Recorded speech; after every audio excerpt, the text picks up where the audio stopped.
Hi, not quite sure what happened there. My phone kind of flickered and I lost you. But let's keep going with this guy. This is where we left off. Sorry for the interruption. So this differential equation, we saw that we can write e to the x minus y as the product e to the x times e to the negative y. So now we do have our function of x times our function of y. So I'm going to bring e to the negative y over to the left side, bring the differential dx over to the right side. So we were at this where when I lost you last time, 1 over e to the y dy equals e to the x dx. I'm going to write 1 over e to the negative y as e to the y. So we have e to the y dy equals e to the x dx. Now we have a function of y times the differential dy equals a function of x times the differential dx. So now we can integrate both sides. The antiderivative of e to the y is just e to the y. The antiderivative of e to the x is just e to the x. Now here's where we're going to throw on our arbitrary constant. Make sure you put that in there because this is a regular differential equation. There's no initial condition, so we're looking for a family of solutions. All right, now we want to solve for y. To solve for the unknown that's in the exponent spot, I'm going to use the natural log function on both sides. So the natural log of e to the y is the same as the natural log of e to the x plus c. Be careful, make sure you take the natural log of the entire right-hand side. That c has to be inside the natural log. So now the natural log of e to the y is just y equals the natural log of e to the x plus c.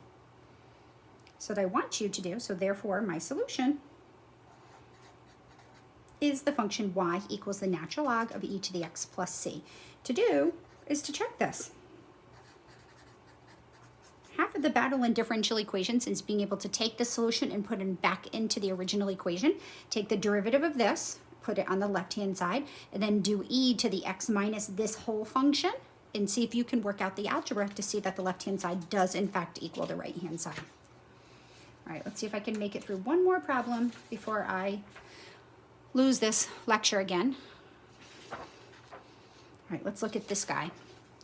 So be careful with sums and differences. Sometimes they can be written as a product of a function of x times a function of y. Other times they can't. We saw with a very simple equation, the derivative dy dx equals x minus y. We could not express that as a product, but this more complicated initial value problem, it's an initial value problem because we're handed this initial condition, we can write this as a product. So I'm going to change the notation y prime to dy dx to introduce the differentials. And notice 2yx plus yx squared, I can factor out the y. And what's left is 2x plus x squared. So here on the right side, we do have a function of y times a function of x. So I can bring the y over to the left, and I can bring the dx term over to the right, and I get 1 over y dy is equal to 2x plus x squared dx. And now we can integrate. We integrate 1 over y dy equals the antiderivative of 2x plus x squared dx. The antiderivative of 1 over y is the natural log of y equals x squared plus 1/3 x cubed. We're going to put the arbitrary constant on the input variable side. Now to get a value, or to get a variable out of a log, or to get anything out of a log, we can raise both sides to the e power. E to the natural log of that whole thing is e to the x squared plus 1/3 x plus c. So e to the natural log of y is just y. E to the x squared plus 1/3 x cubed plus c. Right, now let's solve for that constant c because we have this initial condition, so we don't want any arbitrary constants in our answers. It says when we put in 0 for the input, so e to the 0 squared plus 1/3 0 cubed plus c, it should equal 1. Well, e to the 0 squared plus 1/3 0 cubed plus c is just e to the c, and that equals 1. Well, c must be 0. So therefore,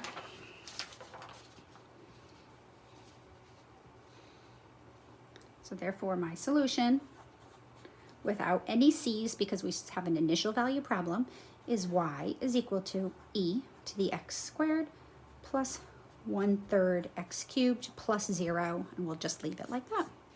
So again, feel free to check. Take the derivative of this. If you take the derivative of this function, it should just equal twice the function itself times x plus y times the function itself times x squared. Challenge you to do that. All right, to do.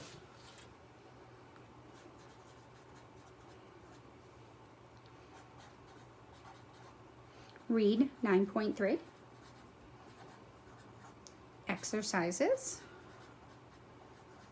I have 1 to 23 odd here in your text. And then the corresponding homework that's due next week, XYZ 4.3, due Friday. Oh, I don't even know what today is. 15, 16, 17, 4/24. All right, guys, hope you're well. Talk to you soon.